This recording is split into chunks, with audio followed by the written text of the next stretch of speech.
But founders don't ask themselves, okay, what does the investor want? You want to understand the world and their mindset. You cannot just say, okay, I need money. These guys have money. I'm going to go get the bag. That's short-term, basic thinking. For founders just starting out, what are the first steps that they should take before even thinking about raising capital? Yeah, that's a great question because a lot of founders will jump into fundraising mode and just say, okay, I have this idea. I need to raise $2 million from a VC. And there are actually a few steps you want to take before that. The first step is asking yourself if you can raise capital. Not all businesses are VC backable or VC fundable. So it's like a checklist that you can go through: market size, scalability, capital efficiency, all of that stuff.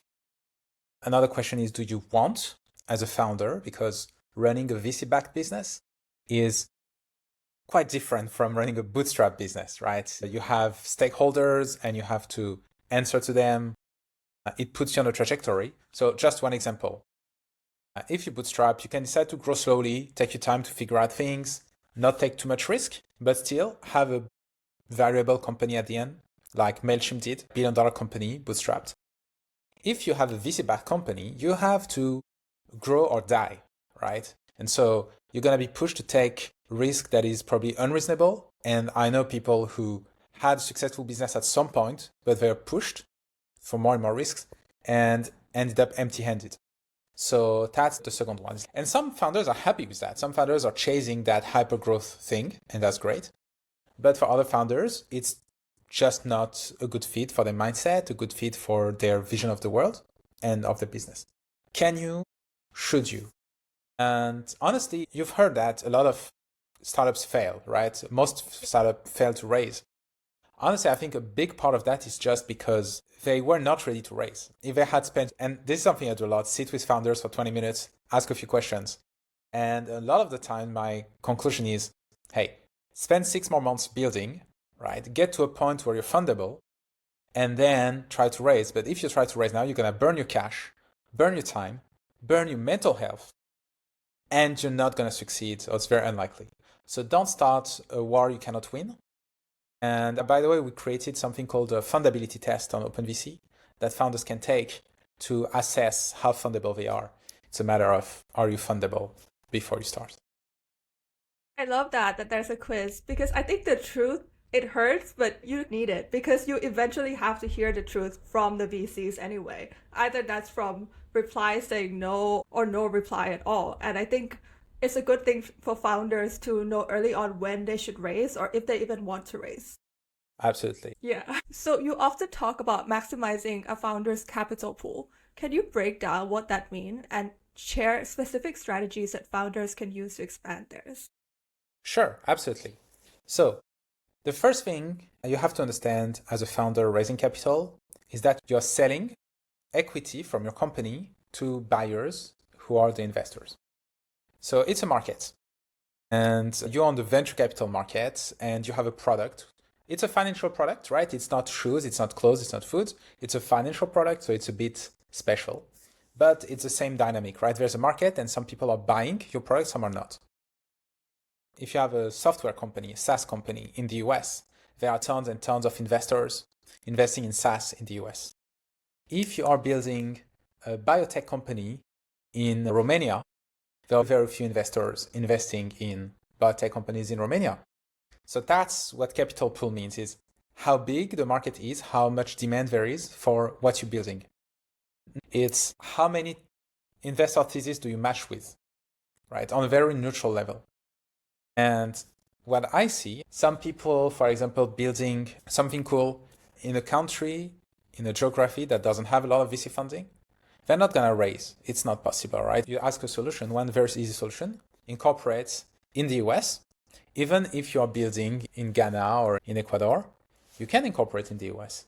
That's one way to access the investor pool in the US. Another way is playing on the check size and the round size. If you're going to try to raise a $5 million round with just an idea, there are not many investors for that. Yeah. If you're going to try to raise 500K for an idea at this stage, it's still not easy.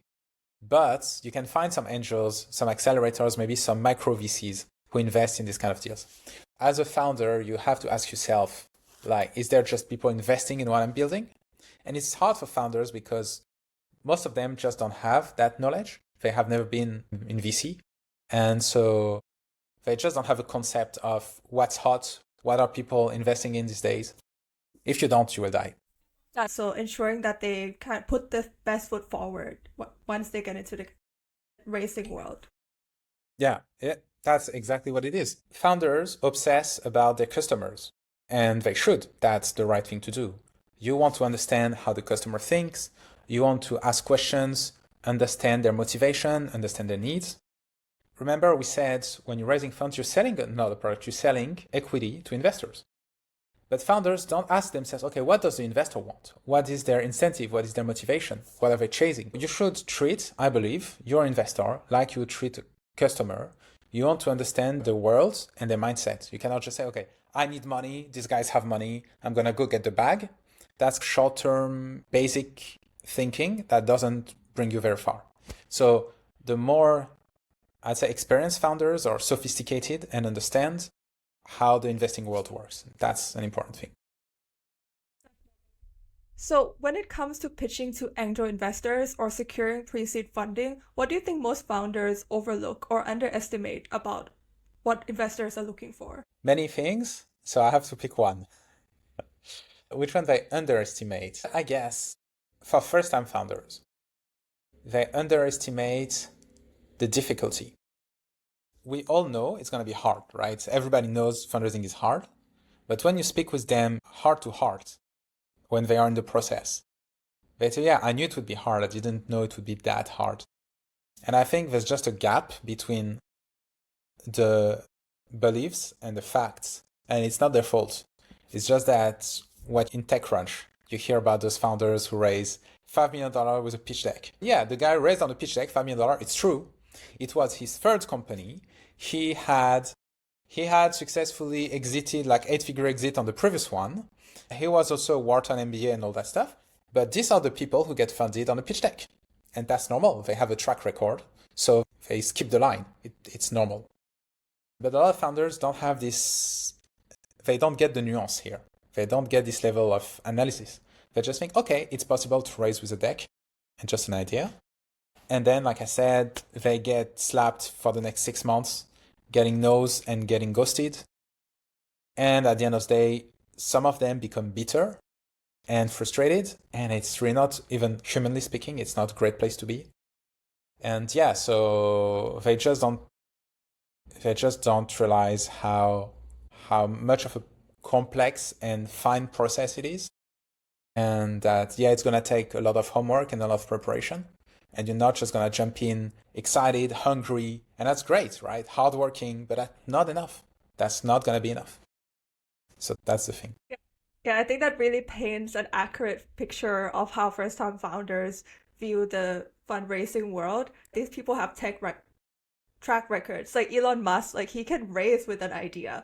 All of these people who have built companies before. So would you say that the best way for founders to get over this kind of disappointment is to build something first by bootstrapping and then raise later on? Or what would you say? Yeah, 100%. 200%. Okay, my personal belief is that there are two main drivers for a successful raise. It's what I call track framework. Traction, track record. So you need to have one or the other or both if you're going to raise. So track record means you have past success. You have done great things in the past. You've graduated from competitive programs. You've worked in leadership position at top companies. You have been a key contributor in open source projects. You have successfully started previous business, many things, right? Track record. And the other one is traction. So you have a lot of users with retention, with growth, with meaningful usage. So a few metrics here. Maybe you even have revenue, but you can show that the market wants your product with tangible facts, not with just interviews or stuff like that, with actual people using the actual product. So these are the two things, right? You want a nicely designed pitch deck and that stuff, but traction, track record. And so track record is not something you can fix overnight. Right? Your track record, when you start raising, it's already too late. It's already a static number. So the only thing you can change is the traction. So the real question you have to ask yourself is, okay, should I raise now? Or should I give myself 6 months to improve my traction to a point where the raise will be much, much easier? For example, once a week, I have a call with a founder. Hey, I just have this MVP. I'm just about to finish my MVP and start raising. And I'm like, okay, man, you're about to do that. So you're going to show up to investors and tell them, look, guys, I just spent X amount of months and money building a product that nobody's using. Is that the message? Or take 6 months, put your product in users' hands, get some traction, prove that people use it, and then the raise will be much, much easier. So that's always the trade-off and the compromise that you have to have in mind. If you don't have traction, track record, you need to show some traction. There's no way around it. Traction and track record. And if I'm correct, if you don't have a track record, traction is enough, especially if it's like millions of users, right? Yeah, millions of users, yes. Millions of users, just write a LinkedIn post about it and let investors come to you. That's easy. But it's usually not like that. Investors have benchmarks in mind. So if you have, I don't know, a social media app, they want to see, I don't know, I think it's around 30% daily retention from users, right? If it's e-commerce, it has to be around 75% weekly returning customers. So there are numbers, right? Depending on your business model, depending on your industry. And you just have to know these numbers, and that's how you know if you're fundable. Because again, it's a market. The investor has 5 projects in front of them. They're going to pick the one that is the sexiest. And sexy means numbers in that context. Okay, so it's not just about acquiring users, but retaining them as well. Yeah, retention first. Because there are many ways to game acquisition, right? You can pay for ads and stuff like that. Retention, very hard to cheat with retention, right? If people don't like your stuff. And that's another common mistake. Founders talk about vanity metrics. Hey, we had 1 million people install our app, for our mobile app. That's meaningless. How many are still using it 6 weeks later? It's a reflex at this point. We just know if they highlight download numbers, maybe it's legit, maybe it's not on purpose, but I would have legitimate doubt, and you don't want to create doubt when you're pitching or when you're sharing it. But yeah, this is the kind of stuff that founders need to pay attention to for sure. You want to be like quite nuanced and also make sure you give the numbers that the investors actually want, not just like something that looks cool on social media. Yeah, this has been like, there are playbooks for everything. There is a playbook for social media, there's a playbook for SaaS, there's a playbook for e-commerce. All of that is standardized. So as a founder, you need to know this by heart because it's your business. And then after that, it's pretty straightforward. But you're not going to bullshit people. That's what I'm trying to say, right? So you've helped countless of founders connect with thousands of investors through Open VC. What makes a pitch stand out immediately? Of course, traction, track record, that's the same stuff. But in particular, when a founder has very deep industry expertise, you always score extra points, right?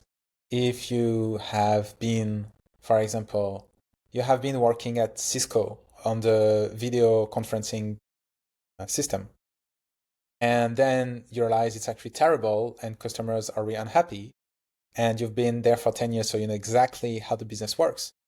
And then you leave Cisco and you say, hey, I'm going to build Zoom to run online meetings.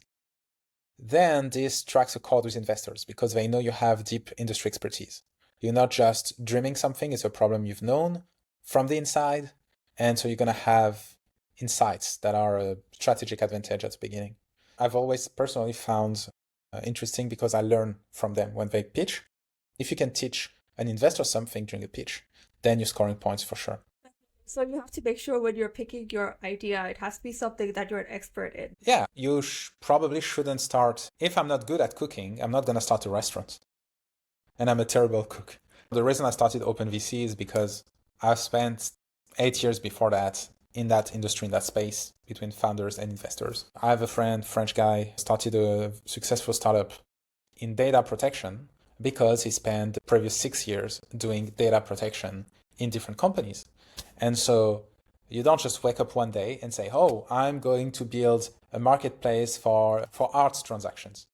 You have this idea because you spend time in the art industry and you know how it works. Now, you're not going to know everything. And some people sometimes come from the outside with a fresh perspective.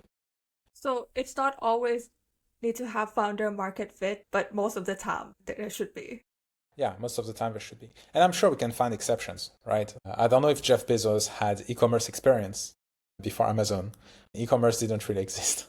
But still, in most cases, in what I see, the founders are people who understand the market, the customer, and the problem really well because they have some experience in it. So for non-tech founders building tech products, no-code tools are often a game changer. What are your top no-code tools and strategies to quickly prototype and validate a product idea? That's a question I like. I'm a big fan of no code. So the first one I have to name is, of course, Airtable. So Airtable is a database, but it's very easy and you can build a database without coding. It looks and feel a little bit like Excel, but it's actually a proper database and you can do a lot of things with it.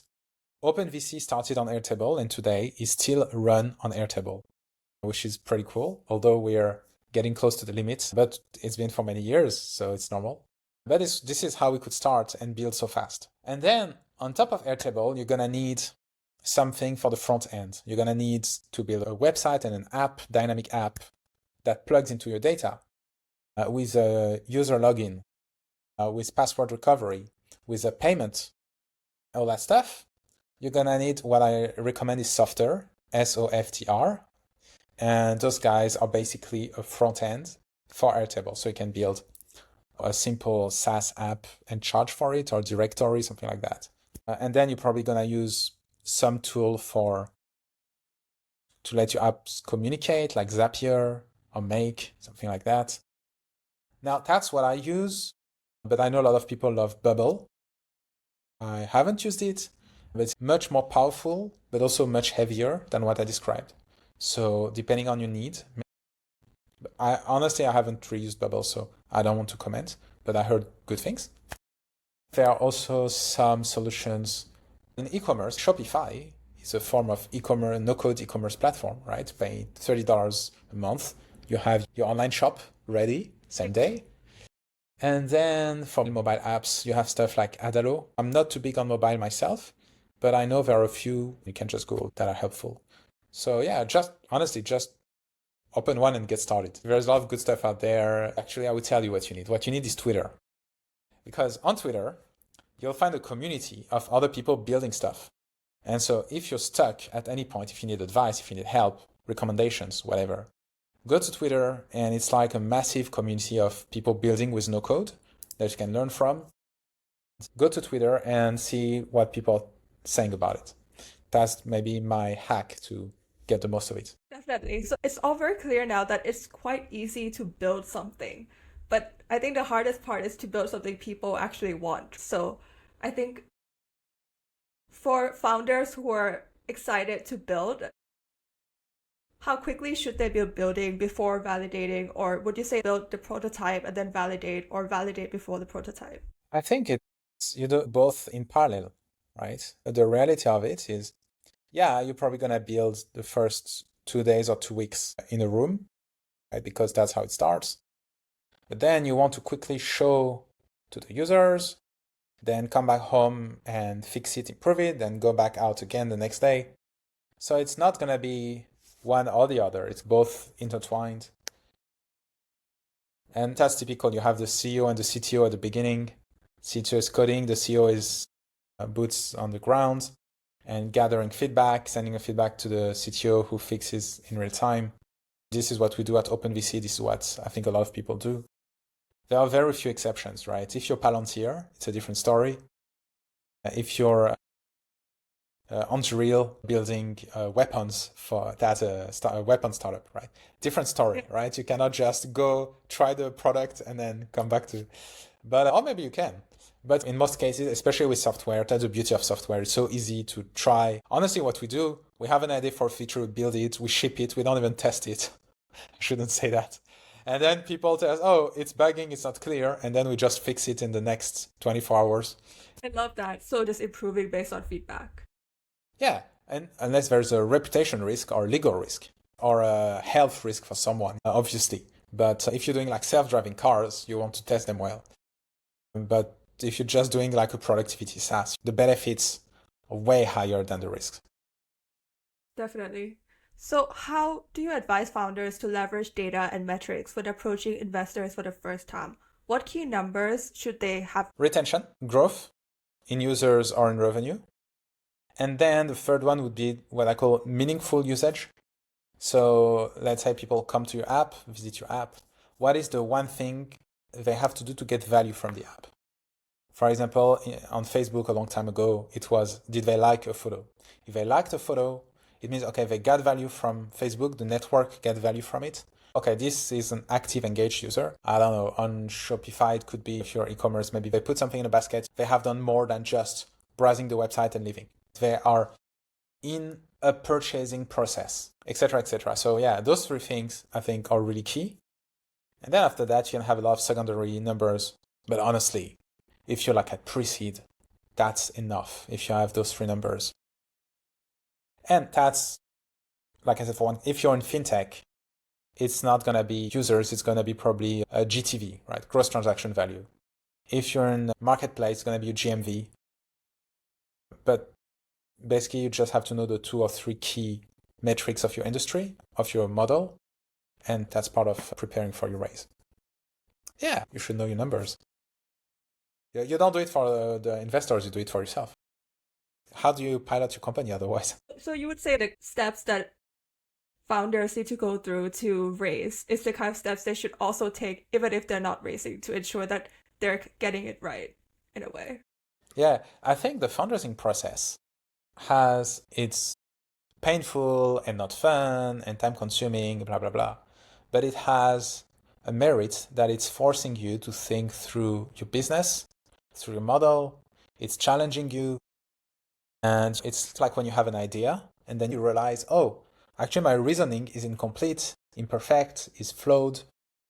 When I sit with a founder and I don't know the business, we just go through a deck together. And doing this exercise, it allows them to understand better what they're trying to build and identify possible friction points. So that's, yeah, same thing with writing a financial plan, right? It's annoying, it's not fun, but when you do it, you realize, oh, actually, I didn't realize our margins are so thin. So that's why fundraising is nice also, because it's a good way to force you to do your homework. So can you walk us through an example where a founder effectively used no-code tools to build and scale their tech product before raising capital? I can talk about our example at OpenVC. Like I said, we started using Airtable. It started really like I had this idea of building an collective investor database, community-driven resource. But I don't code, so I couldn't do it. And then I found Airtable, started building it, and that's really how it started. Then I asked around, I said, hey, I have this database, I would like to turn it into proper software. And that's how I connected with my co-founder, who is the CTO of OpenVC, and who could build on top. But really, to this day, we spend, I think, something like $49 per month on Airtable to manage thousands of users per month. Honestly, if they charged us 100 times that, we would still pay because it saved us so much time. It brings us so much value. It's insane what we have been able to build just leveraging no code. They have a lot of little extensions that we use all the time to deduplicate records, to add geographic data, to automations. We use Airtable automations.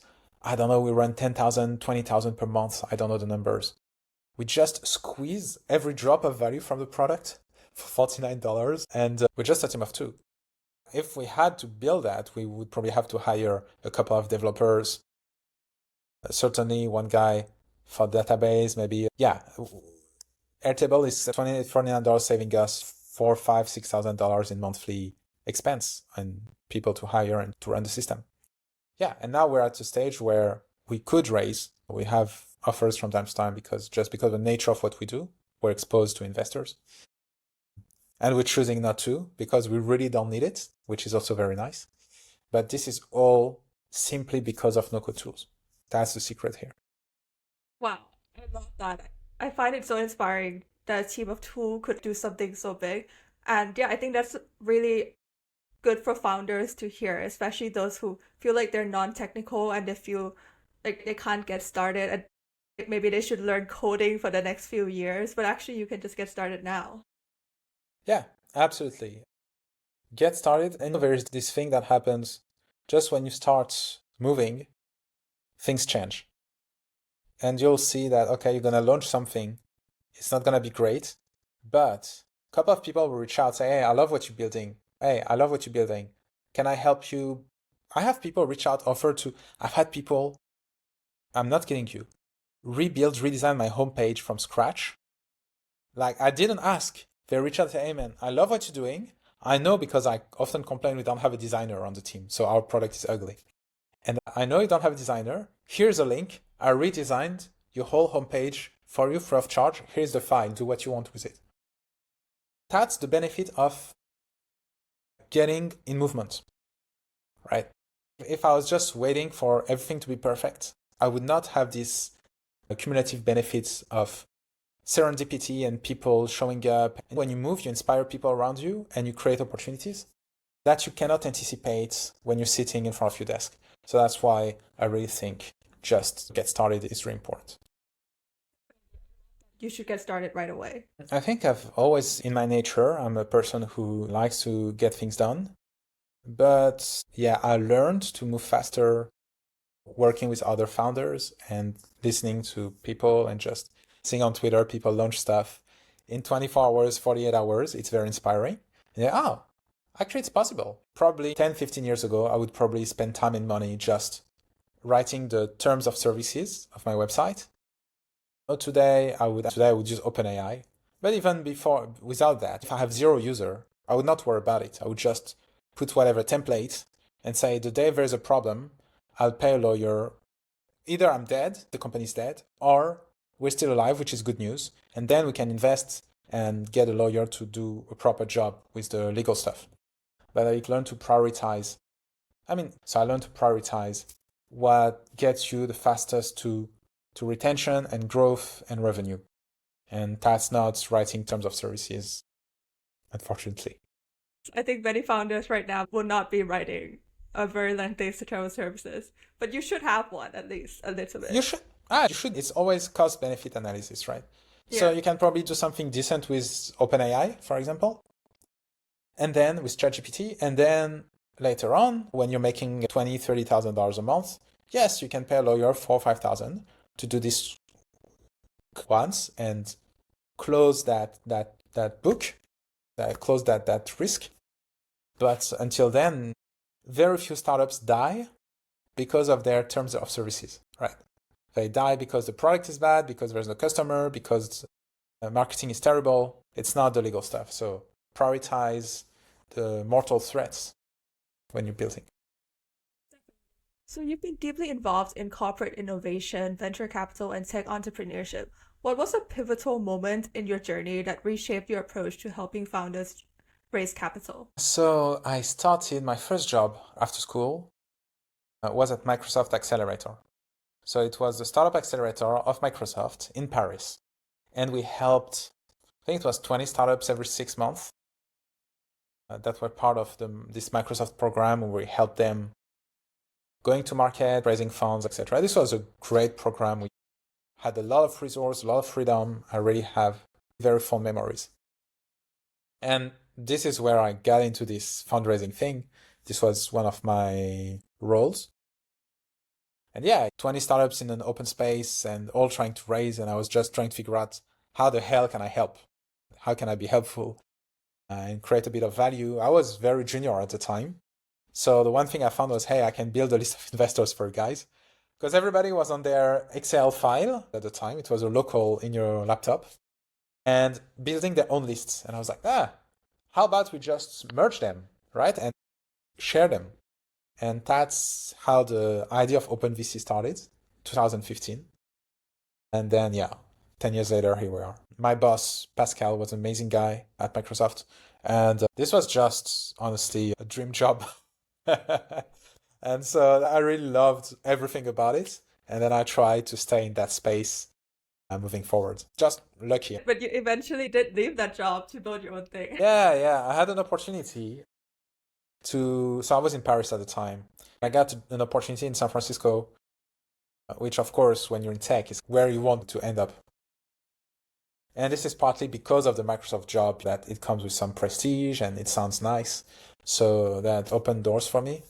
And then I moved to SF, worked for 2 years in another amazing job with an amazing boss, Dominique. And after that, came back to France to start my first startup, which I crashed.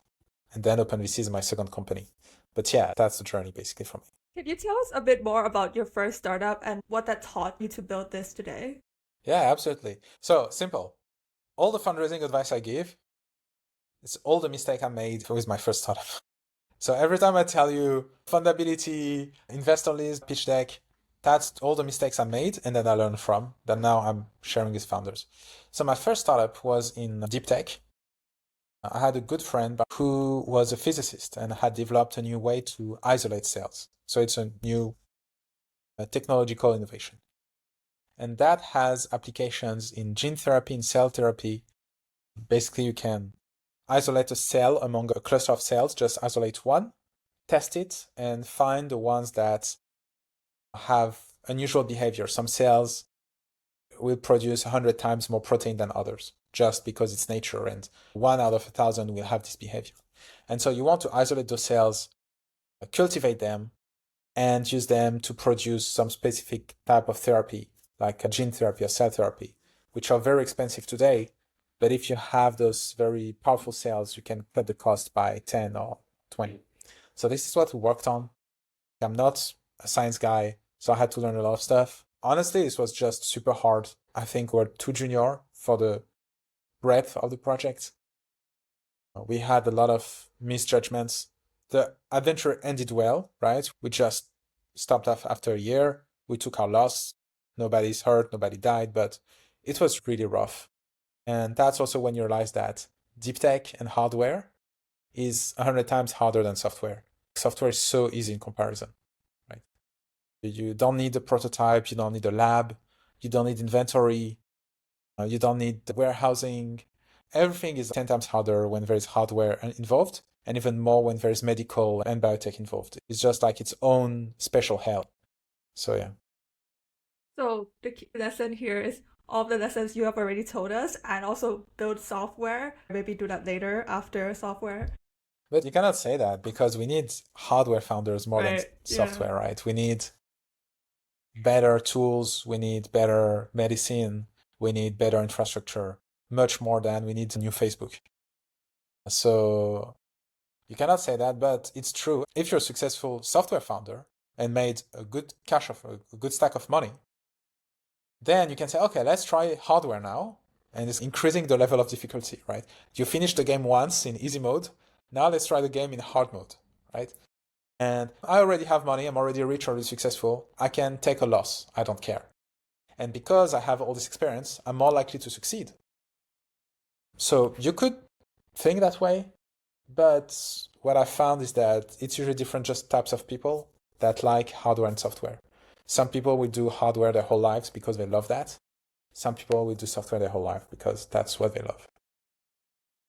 Depends on the person, but for me, that's what I saw with Elon Musk, right? He started with games and now he's building cars. Yeah, but I don't think Elon Musk is a good model for anyone, right?